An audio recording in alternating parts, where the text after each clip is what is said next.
Hello everyone, আজকে তোমাদের কাছে আমি চলে এসেছি প্রশ্ন বিচিত্রা নিয়ে ক্লাস 12-এর। সামনেই তোমাদের সেপ্টেম্বর মাসে এমসিকিউ পরীক্ষা। সুতরাং আমাদের কিগুলো করলে ক্লাস ইংলিশের আমরা সহজেই সবগুলো কমন পাবো, কেমনভাবে প্র্যাকটিস করলে। প্রথমত আমরা রায়মার্টিনের প্রশ্ন বিচিত্রা প্র্যাকটিস তো করবোই, এছাড়া এক্সট্রা কি কোয়েশ্চেন করলে তোমাদের এতে 40 আসবে সেই চেষ্টাই করব আমরা। ওকে, তো যতটা সম্ভব তোমরা কুইক সিলেবাস এগোচ্ছ। আর যদিও এখনো পর্যন্ত অনেকেই শেষ করতে পারেনি, আমাদের এখানে তো প্রায় সিলেবাস শেষই হয়ে গেছে। তোমরা চাইলেই এখান থেকেও অনেক সাহায্য পেতে পারো। তো রয়্যাল এডুকেয়ার তরফ থেকে তোমাদেরকে সবাইকে অনেক অনেক শুভেচ্ছা, অনেক অভিনন্দন। তোমরা নতুন, গত বছর আমাদের এখান থেকে খুব ভালো রেজাল্ট করেছে। এবছর তোমাদের জন্য আজকে যে ফার্স্ট মডেলটা দিচ্ছি, অর্থাৎ 26-এ যারা সেপ্টেম্বরে পরীক্ষা দেবে তাদের জন্য অতি অতি অতি অবশ্যই ফলো আপ করা উচিত এবং এটা দেখা উচিত কেমনভাবে কি হচ্ছে। দেখো এখানে কোয়েশ্চেনগুলো তোমরা দেখতেই পাচ্ছ। আমি নিয়ে এসেছি প্রশ্নবিচিত্রার মডেল কোয়েশ্চেন পেপার 1। এই 1-এ তোমাদের টাইম দেবে, নাম্বার থাকবে 40 আর টাইম থাকবে 115 মিনিটস। তাহলে 1 hour 15 মিনিটসে এই টাইমের লাগে না, আমাদের আনসিনটা পড়তে একটু টাইম লাগে। তোমরা খেয়াল করবে যে কত কুইক প্র্যাকটিস করলে আমরা 40-তে 40 এভারেজ আমরা রাখবই, পারবই। এর জন্য কি করতে হবে তোমাদেরকে জানো? যেটা করতে হবে সেটা প্রথমত মডেলগুলোকে ভালো করে বুঝতে হবে, বুঝে একটা একটা কাজ বারবার প্র্যাকটিস করতে হবে। কোয়েশ্চেনের অ্যান্সার জেনে নেওয়ার পর সেটা রেখে দেওয়া যাবে না, রেখে দিলে কি হবে, ডিলিট হয়ে যাবে। তাহলে তোমাদের কি করতে হবে, সপ্তাহে 1 দিন 2 দিন প্র্যাকটিস করেই যেতে হবে। জানা কোয়েশ্চেন ভুল হবে না, তাহলে নয়তো কি হবে, অন্যমনস্কতার জন্য হোক, এটা দাগ দেবো না ওটা দাগ দেবো, এই জন্য হোক তোমাদের ভুল হয়ে যেতে পারে। সুতরাং চলো আর কথা না বাড়িয়ে আস্তে আস্তে কথাও চলবে আর কাজও চলবে। দেখো আমরা কেমন ভাবে করছি। Select the correct answer out of the option given against each question and give an answer on the OMR answer sheet. তোমাদের 1 মার্ক করে থাকবে। তো ইউনিট 1-এ আছে কি, প্রোজ। ইউনিট 1-এ প্রোজ আছে তোমাদের 10টা। তাহলে প্রোজে যে 10টা থাকবে, তোমরা এই প্যাটার্নগুলো নিশ্চয়ই জানো। দেখো অ্যাসারশন আছে, রিজন আছে। অ্যাসারশনকে এ দিয়ে আর রিজনকে আর দিয়ে আমি তোমাদের কাছে প্রতিস্থাপিত করছি, তুলে ধরছি। দেখো কি লেখা আছে। নাম্বার এ তে আছে, অ্যাসারশনে আছে, the author's father was not a spiritual person. আমরা কোনখান থেকে নিয়েছি গল্পটা? গল্পটা নিয়েছি স্ট্রং রুট থেকে। তাহলে স্ট্রং রুট থেকে প্রথম কথা হচ্ছে, the author's father was not a spiritual person. অথারের বাবা আধ্যাত্মিক পারসন নন। নাম্বার আর এ আছে, রিজনে আছে, হি উড রিড দ্য নামাজ বিফোর ডন। তিনি ভোরের আগে নামাজ পড়ে নিতেন। দেখো প্রথমটা কিন্তু সত্য নয়, আমরা জানি অথারের বাবা স্পিরিচুয়াল পারসন। আর দ্বিতীয়টা দেখো, এটার সাথে এটা মিল খাচ্ছে না। তাহলে আমি প্রথম পড়ি, both A and R are true but R is not is the correct explanation of A. এটা তো হবে না। নাম্বার পি দেখো, both A and R are true but R is not correct explanation of A. Number থ্রিটা C তে কি আছে, A is true but R is false. Number D তে কি আছে, এ ইজ ফলস, আমরা জানি এটা false. A is false but R is true. তাহলে অপশন তোমার কোনটাই দাগ দেবে? আমরা অপশন ডি তে দাগ দেব। ওকে, নাম্বার 2 তে দেখো। নাম্বার 2 তে কি আছে, fill in the blank underneath with the correct option. কি বলছে, the narrator of the prose the night train at Deoli would have the plain early early in May. তাহলে গল্প যাদের জানা আছে তাদের একটুকুও দেরি হবে না। Number 3, choose the false statement regarding the prose the night train at Deoli among the following. কি বলছে, কি বার করতে বলছে আমাদেরকে? আমাদেরকে ফলসটা বার করতে বলছে। কি বলছে, Deuli had only a lone platform, an office and station master and waiting room. এটা ঠিক। Number 2, Deoli was a small station about 30 miles from there. এটাও ঠিক।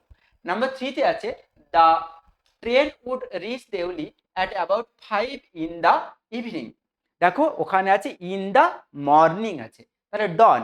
তাহলে আমাদের এইটা তোমার ফুল অ্যান্সার। পরে চলে যাই আমরা নাম্বার 4-এ। নাম্বার 4-এ কি আছে দেখো, choose the appropriate reason for the following assertion. The narrator set up awake for the first rest of the journey. অর্থাৎ বাকি সময়টা ট্রেনে যাত্রার কালে বাকি সময়টা জেগেই কাটালেন। কেন? He fed stomach all around the night. তার পেট ব্যথা সারাদিন সারা রাত ধরে। He talk with his co passenger all through the night. সারাটা রাত তার সহ মানে কি বলবো প্যাসেঞ্জারের সাথে, তার কালিকের সাথে কথা বলতে বলতে গেছে, এটাও ঠিক নয়। নাম্বার 3-তে আছে she would not rid his mind of the picture of the girl's face and her dark smouldering eyes. এটা হবে ট্রু, তার কারণ সে ওই মেয়েটার মুখের ছবি, তার সমস্যাপূর্ণ চোখের চাহনি ও ভুলতে পারেনি। তাহলে সি মানে number 3 is the correct answer. তাহলে এখানে নাম্বার 3 কোনটা? নাম্বার 3 হচ্ছে C is the correct answer. Okay, number 5-এ যাও। 5-এ কি আছে? What was the girl's selling at Deoli station. কি বিক্রি করেছিল করতো মেয়েটা? আমরা জানি সবাই বাস্কেট বিক্রি করতো। তাহলে আমাদের অ্যান্সার কি হবে? এ হবে। এবারে রিঅ্যারেঞ্জ করতে হবে আমাদেরকে। Rearrange the following statement in the correct order that select the correct option. তাহলে রিঅ্যারেঞ্জ করলে আমাদের দেখতে হবে পুরো গল্পটা ভালোভাবে মনে আছে কিনা। দেখো নাম্বার 1-এ আছে the banker read the lawyer note up left on the table. সেই চিঠিটা পড়লো ব্যাংকার। নাম্বার 2-তে আছে the watchman inform the banker about the lawyers escape from confinement. Watchman গিয়ে ব্যাংকারকে জানালো যে লোকটা বন্দি ছিল সে লোকটা পালিয়ে গেছে। Number 3, the banker set into the lawyer cell. Banker ওই লয়ারের প্রিজনারের ওই রুমটাতে ঢুকলো। নাম্বার 4-এ কি আছে? The banker lock the lawyer note in his safe avoid unnecessary rumour. কি চাইলো? যাতে না বেশি গুজব রটে, না বেশি এদিক ওদিক কথাটা ছড়িয়ে যায়, তার জন্য যে নোটটা পেয়েছিল সেই নোটটাকে কি করলো? সেটা লকারে রেখে দিল। একটুকু ভেবে দেখো কোনটা কি হবে।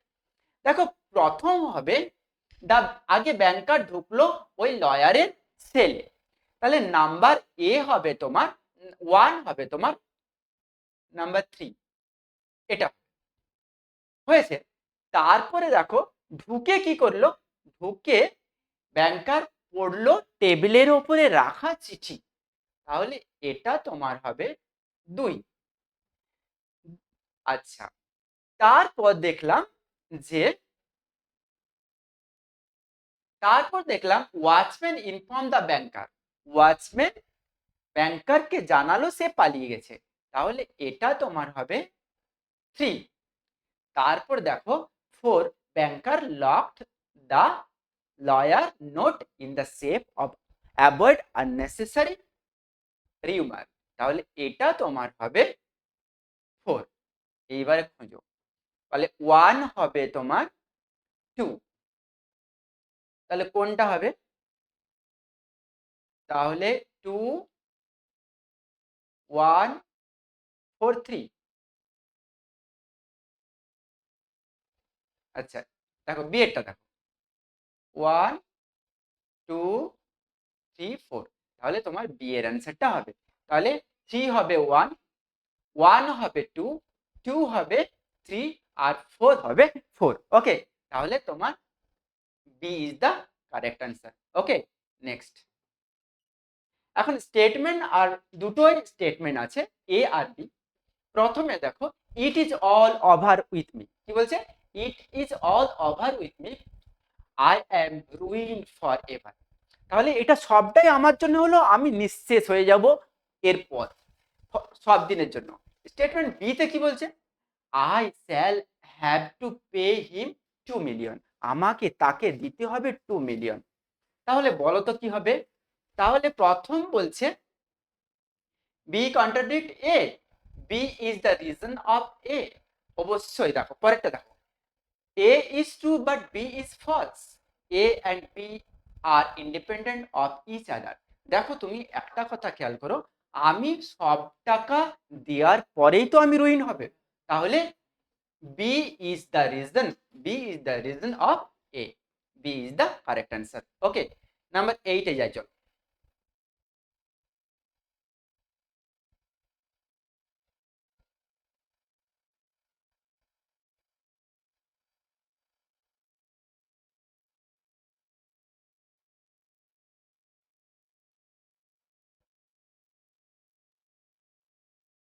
নাম্বার 8 এ এই পাশে দেখে নাও, who according to you was benefited from the betting.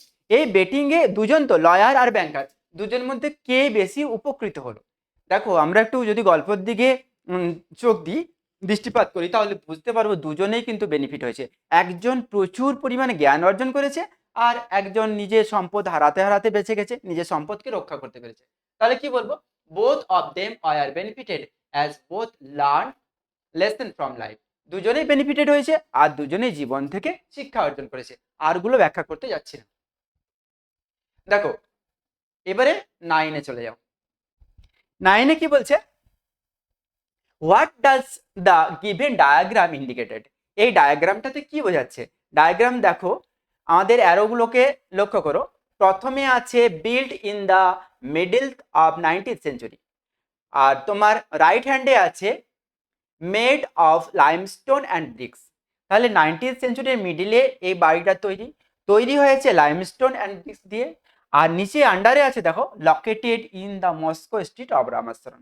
এটা মস্কো স্ট্রিটের রামেশ্বরম যাওয়ার পথে এই বাড়িটা তৈরি। কার বাড়ি? আমরা জানি এপিজে আব্দুল কালামের বাড়ি, তার পৈতৃক নিবাস। তাহলে দেখো কোনটা? Number C is the correct answer হবে, কালাম অ্যানসেস্ট্রাল হাউস। তাহলে কালামের পৈতৃক। তাহলে শিবা টেম্পল হবে না, ওল্ড মস্কো হবে না, house of the high priest of the Shiva temple এটাও হবে না। নাম্বার 10 এ চলে যাই। নাম্বার 10 এ কি আছে? অ্যাসাসিন আছে আর রিজন আছে। They people visited Kalam's home to offer thanks. এটা তো জানি আমরা, সেই তার বাবার দেওয়া জল গিয়ে খাওয়ার পর অসুস্থ মানুষেরাও সুস্থ হয়ে উঠতো, তাই তারা সুস্থ হয়ে আসার পর তার বাবাকে থ্যাঙ্কস দিতে আসতো। নাম্বার রিজন কি বলছে? They are cured of disease by the sacrificed water. এই জল, এই মন্ত্র পড়া জল খেয়ে তারা সুস্থ হয়ে উঠতো। তাহলে কি বলবো আমরা? দেখো এতে আছে both A and R are true, অবশ্যই দুটোই true, and R is the correct explanation of A. হ্যাঁ অবশ্যই, আমি ধন্যবাদ দিতে আসবো কেন? আমি সেখানে লাভবান হয়েছি বলে পরে আমি ধন্যবাদ দিতে এসেছি। তাহলে কি হবে? Both A and R are true and R is the correct explanation of A. তাহলে number A is the correct answer. Number 11 দেখো, এখন আমরা ভার্সে যাব, পোয়েমে যাব। পোয়েমে কি আছে দেখো, what feeling does the speaker associated with the casuarina tree? কি ফিলিংস হয়েছিল ওই গাছের ওপর? দেখো ফিয়ার অ্যান্ড ডেঞ্জার, ভয় পেয়েছিল। ইনডিফারেন্ট অ্যান্ড বোর্ডরুম, কোনো ভয়ও পায়নি, আর কি বলবো, কোনো আনন্দিত হয়নি, চুপচাপ ইনডিফারেন্ট ছিল। নাম্বার সিতে আছে comfort, security and happy memory. এটা পেয়েছে সে কমফোর্ট পেয়েছে, সে সিকিউরিটি পেয়েছে, অ্যান্ড হ্যাপি মেমোরি আজ পর্যন্ত সঞ্চিত রেখেছে সে। নাম্বার 12 চলো। 12 কি আছে? স্টেটমেন্টে আছে A, water lilies spring like snow embossed. Water lily একদম জাস্ট বরফ আবৃত অবস্থায় রয়েছে। নাম্বার স্টেটমেন্ট বি তে কি আছে? Water lily are white and in colour. Water lily কেমন? White in colour. তাহলে কি হবে? তাহলে দেখো B is the correct reason of A. তাহলে ওয়াটার লিলি, যদি লিলিজ স্প্রাং মানে কি? স্প্রিং মানে কি? এখানে প্রস্ফুটিত হওয়া হবে, এখানে কোনো ঋতুর নাম নয় কিন্তু। স্প্রিং লাইক স্নো অ্যাম্বেসেস, এর রিজনটা কি? Water lily are white in colour. তাহলে আমরা B is the correct answer বলবো। নাম্বার 13 যাও। 13 কি আছে? Fill in the blank underneath with the correct option. A creeper climb in whose dash bound oblique no other tree could live.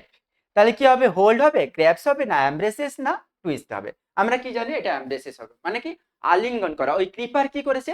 ওই গাছটাকে পেঁচিয়ে পেঁচিয়ে পেঁচিয়ে এমন ভাবে মানে জব্দ করে রেখেছে, ধরে রেখেছে, যেমন অন্য গাছ থাকলে বাঁচতেই পারতো না এর এই জড়ানোর অবস্থার জন্য আমরা কি বলবো? এমব্রেস বলবো। তাহলে C is the correct answer.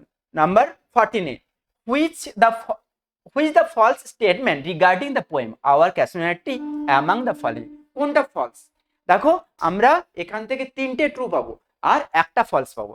False কোনটা আমাকে সেটা বার করতে হবে। নাম্বার 1 কি আছে? The poet look out of her window at dawn, একদম সত্য কথা, এটা ট্রু।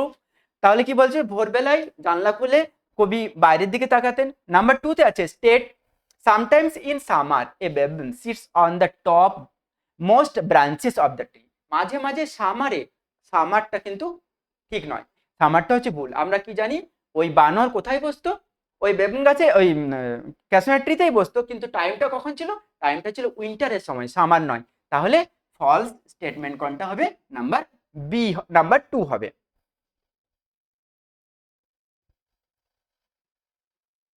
এইবারে আমরা চলে আসব 15-এ।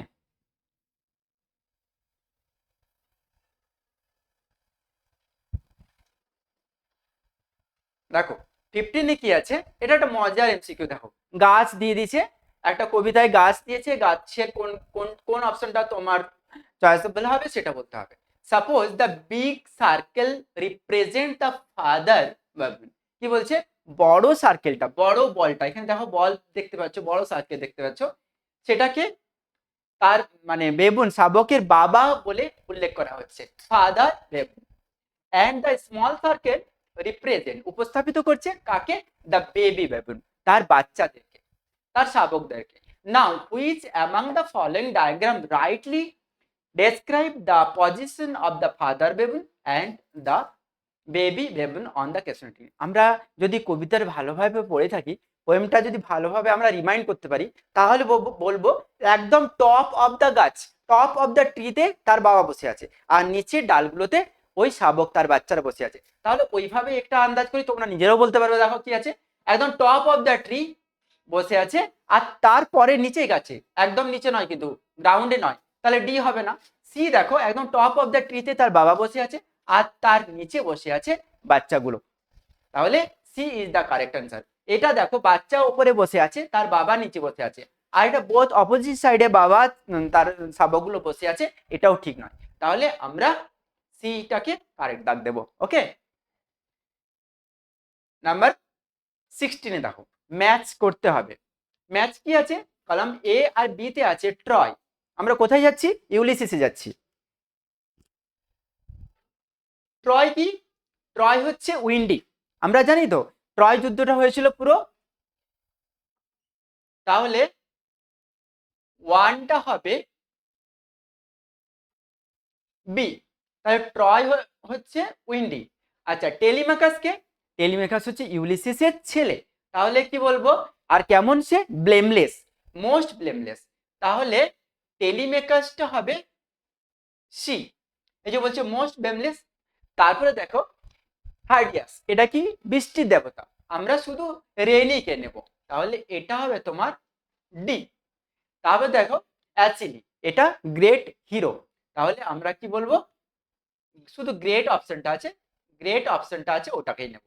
তাহলে এখন বলো 1 বি, 1 বি, 2 সি, 2সি, আচ্ছা 3ডি আর 4a। তাহলে কোন অপশন দেবো আমরা? আমরা অপশন বি কে রাইট বলবো। ওকে, নাম্বার 17-এ চলে যাও। Read the following sentences carefully and choose the correct set of true or false. True or false আমাদের দুটোই চয়েস করতে বলছে from the option given below.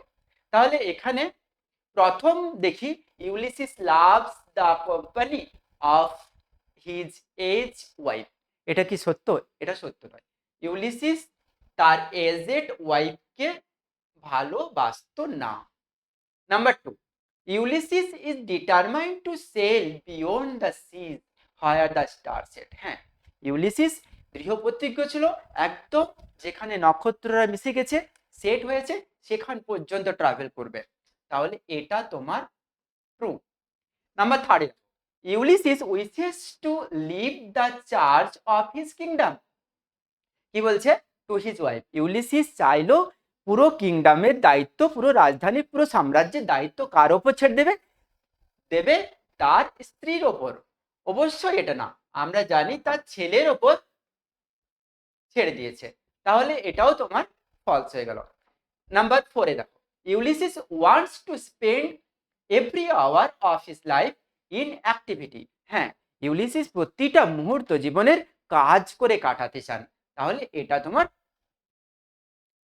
True হলো। একটু দেখি আমাদের কোনটা আসছে। তাহলে number 1 false,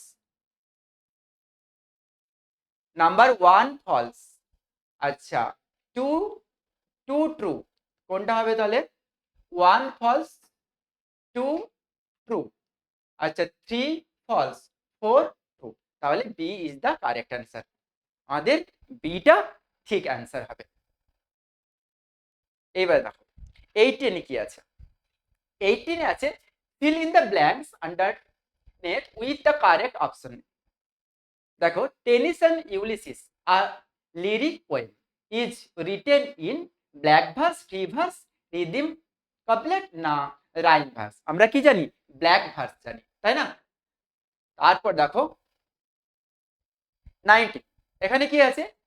in the blank underneath with the correct option I will drink oblique life to the less. আমরা পোয়েমটার লাইনটা মনে রাখলেই হবে।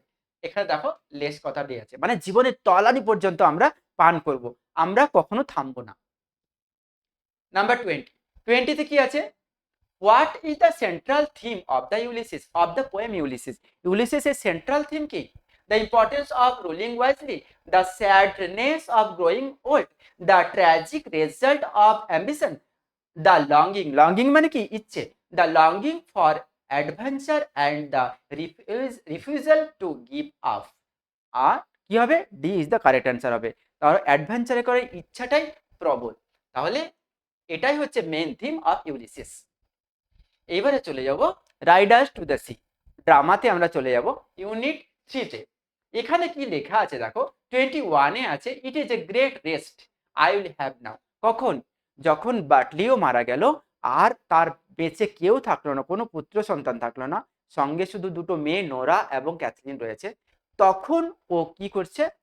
তখন তার মা মৌরিয়া বলছে, আর কি বলছে? একটা সান্ত্বনা বাক্য নিজেই নিজেকে বলছে যে it is a great rest I will have নাও। আমার এখন একটা বড় প্রশান্তির সময়, অর্থাৎ এখন আমি শান্তি পাবো, বিশ্রাম নিতে পারবো। তাহলে এখানে দেখো this line represent Maurya's power of endurance.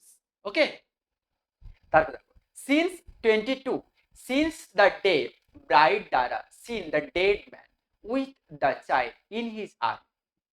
তবে কি ব্রাইডরা ইজ দ্য ক্যারেক্টার অফ আমরা পৌরাণিক কাহিনী জানি, অ্যাথলেটিক মাইথোলজি। ঠিক আছে, পরে দেখো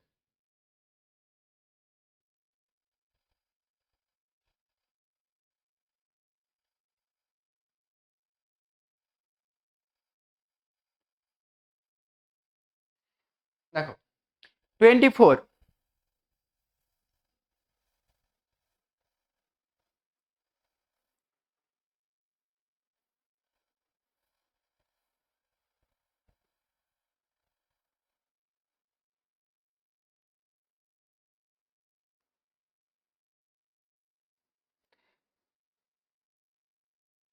23 দেখো, rearrange the following statement in correct order and select the correct option.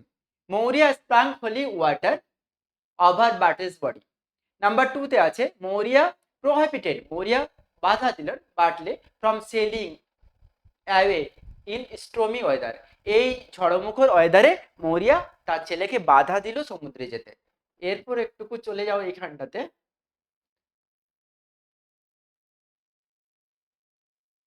কি বলছে? বাটলে ওয়াজ নকড ডাউন, বাটলেকে লাথি মেরে ফেলে দিয়েছে into the sea by his grey pony, তার ওই ধূসর কালারের টাট্টু ঘোড়াটা। নাম্বার 4-এ আছে Butler's dead body was carry to his home, বাটলের ডেড বডি নিয়ে আসা হলো বাড়িতে। তাহলে এটার অ্যান্সার কি হবে? এটার অ্যান্সার তোমাদের এখান থেকে প্রথম দেখো, মৌরিয়া বারবার তার ছেলেকে বাধা দিচ্ছে সমুদ্রে না যেতে।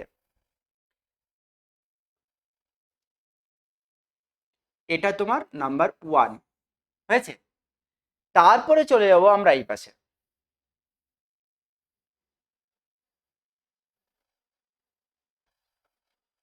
দেখো, বার্টলেস ওয়াজ নকড আউট, এটা হবে তোমার 2 হয়েছে। তারপরে দেখো লেখা আছে বাটলের dead body was carried to home, বাটলের ডেড বডিটাকে আনা হলো, এটা তোমার 3। আর আমাদের এই পাশে রয়ে গেল নাম্বার 4। নাম্বার 1 হয়ে গেল তোমার 4। ওকে, তাহলে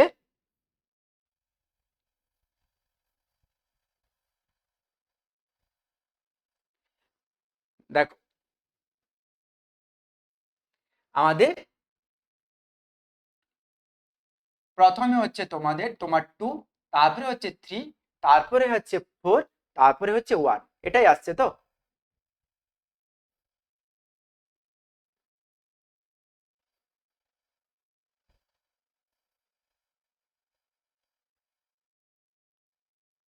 হ্যাঁ, তাহলে তোমার B is the correct answer হবে। হয়েছে। এবার 24 দেখো, 24-এ কি আছে? Choose the two statement regarding the drama riders to the sea among the following. Nora has been kneading flour in order to bake the cake. আমরা কি জানি, ছোট বোন নোরা কি কেক তৈরি করার জন্য ময়দা মাখছিল? না, ক্যাথরিন মাখছিল। তাহলে এটাই তোমার কাছে ফলস হচ্ছে। আমরা কি টুটাকে ইন্ডিকেট করব, এটা তোমার ফলস হচ্ছে। তাহলে কি হচ্ছে? Catherine appear at the door, ক্যাথরিনকে ব্যান্ডেল দিয়ে দরজার সামনে আসলো, এটাও তোমার ফলস হচ্ছে, নোরা এসেছিল। নাম্বার 3-তে দেখো, this bundle contain a pant, a shirt and a plain stocking. Pant ছিল, শার্ট ছিল, প্লেন স্টকিং ছিল, এটা তোমার ভুল হবে। পরেরটা দেখে নাও, Kathleen thinks this cloth could not have belong to Michael. Kathleen ভাবছিল এটা মাইকেলের হবে না, তাহলে তোমার এটা হবে ট্রু। ঠিক আছে, Cathleen bundle contains a pants shirt and, sorry এটা কি করতে বলছে, ট্রু বলছে। Choose the true option regarding the, হ্যাঁ, তাহলে তোমার অপশন হবে,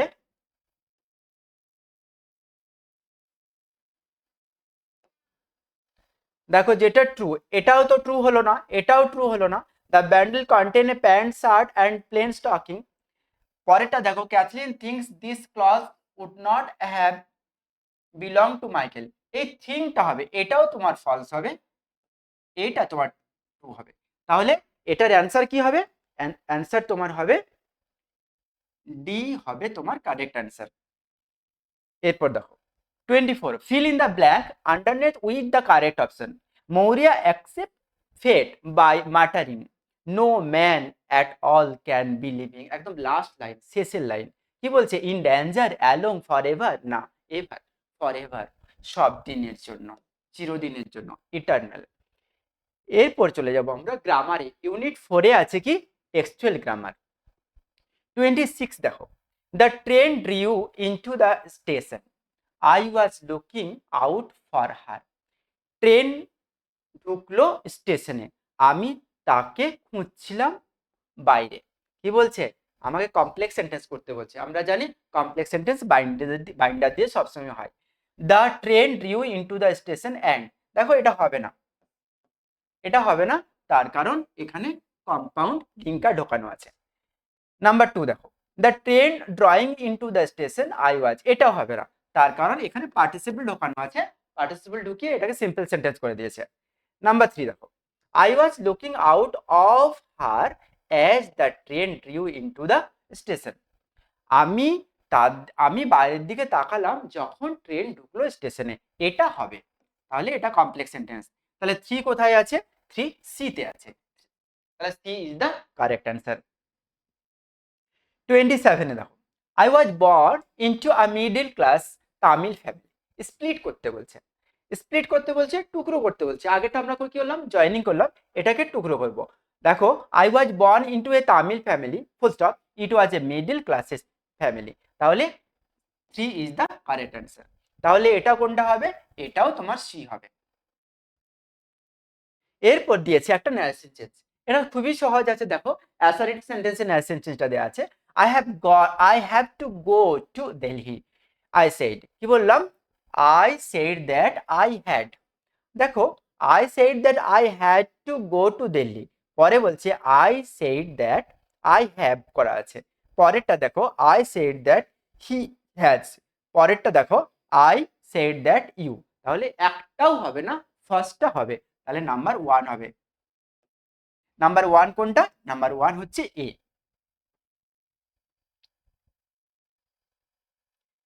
তারপরে দেখো,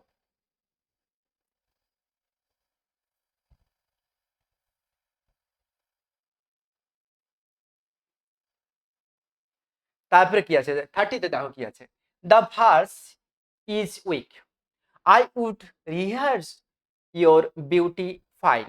কি বলছে, কমপ্লেক্স সেন্টেন্স বলতে বলছে। The verse being weak, the verse is weak to rehearse your beauty fine. The verse is weak and it would rehearse your beauty fine. Though the verse is, আমরা number 4 is the correct answer. Though দিয়ে করা আছে, তাহলে D is the correct answer. Okay, next. এখন আমরা চলে যাব unseen. আনসিনটা একটু পড়ি, তারপর এখানে কি অ্যান্সার গুলো আছে সেটা আইডেন্টিফাই করব। Pune, former chief general, army chief general manager Manoj Mukund Navarins has cautioned against romanticism of war. অর্থাৎ যুদ্ধ যে একটা প্রেম কাহিনী, একটা রোমান্টিক ব্যাপার নয়, জেনারেল, আর্মি জেনারেল এটা বললেন। Saying it should never be celebrated or taken lightly, এটাকে কখনো মজা করার জন্য হালকাভাবে নেওয়া উচিত নয়, সেলিব্রেট করা উচিত নয়। War is not a romantic or Bollywood movie, যুদ্ধ কখনো একটা বলিউড মুভি, একটা রোমান্টিক বিষয় নয়। It is a very serious and expensive last resort, he said. তিনি বললেন এটা একটা সিরিয়াস ম্যাটার এবং বেশ ব্যয়বহুল ম্যাটার। আনওয়াইজ পিপল, কম বুদ্ধি সম্পন্ন মানুষ, উইল ফোর্স আস, আমাদেরকে জোর করে, ইনটু ওয়ার, যুদ্ধে যেতে। But it should not be what you cheer up, আর এটাতে আনন্দ হওয়া উচিত নয়, আনন্দিত হওয়া উচিত নয়। হি সেড অন সানডে, তিনি সানডেতে বললেন। while addressing the Diamond Jubilee of Institute of Cost Accountant of India, পুনা, পুনাতে একটা ডায়মন্ড জুবলি অনুষ্ঠানে তিনি এই কথাটা বলেন।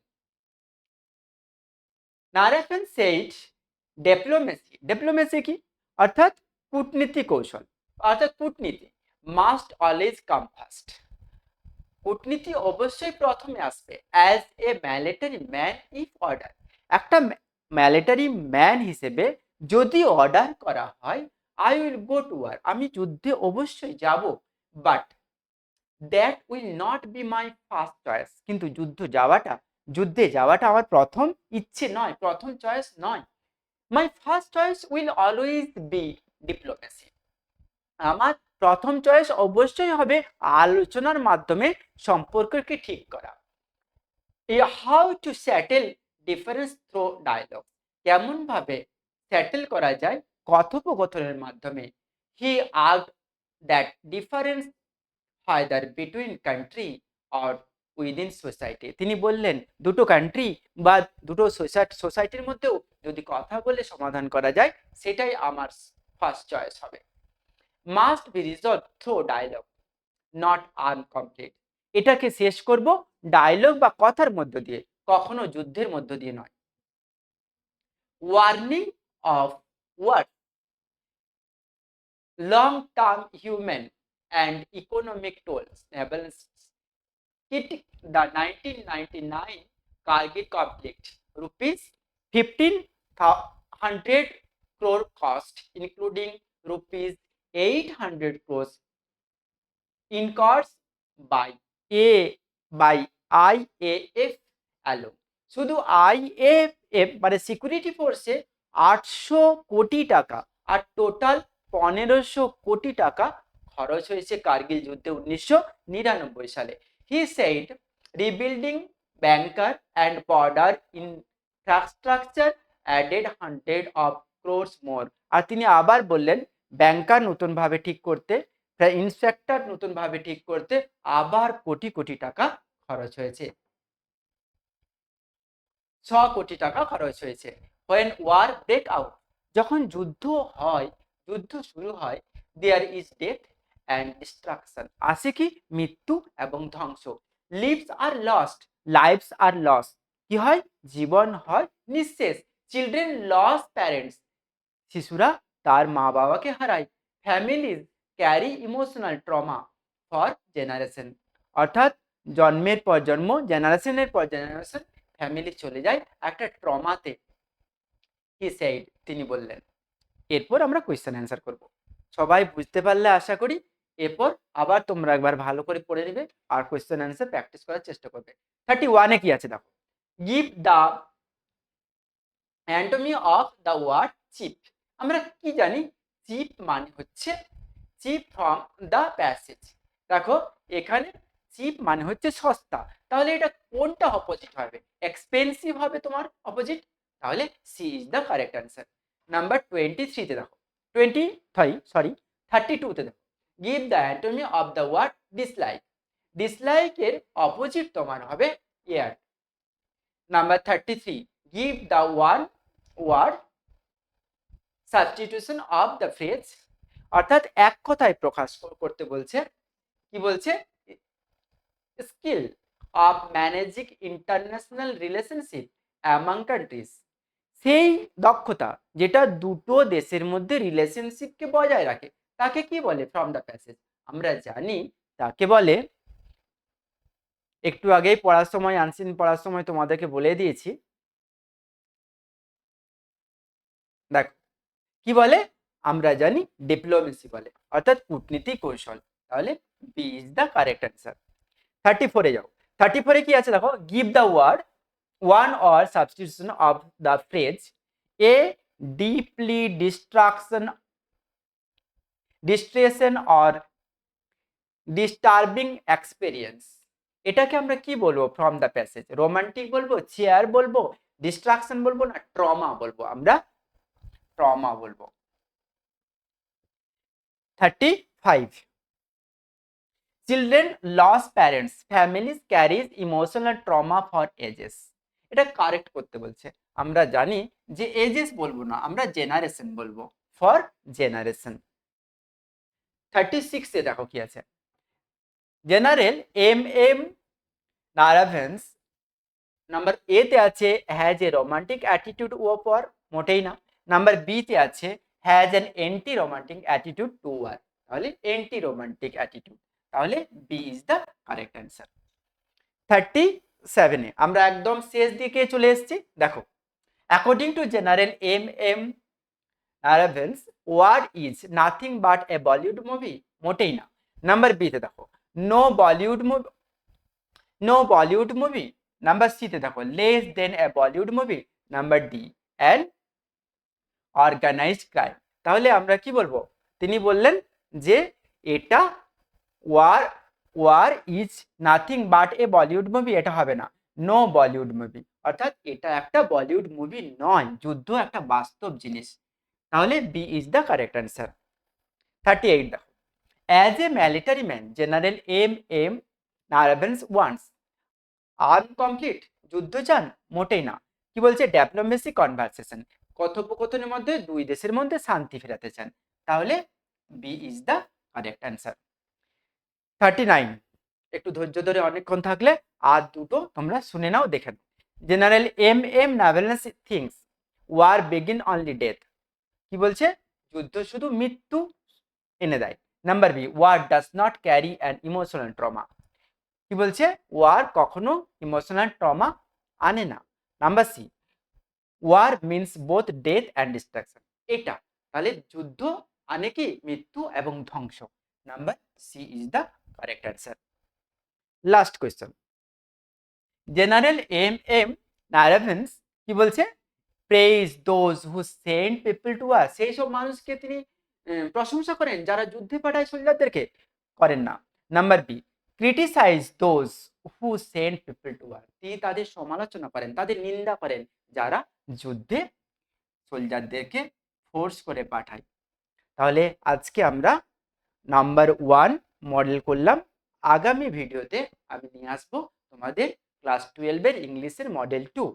ততক্ষণ পর্যন্ত তোমরা পড়াশোনা করো, বেশি বেশি শেয়ার করো বন্ধুদেরকে, এবং কি করবে, কমেন্ট করো, যেটা করলে তোমাদের পড়াশোনা আরো ভালো হবে সেটা করো, আর মন দিয়ে পড়াশোনা করো। Thank you very much.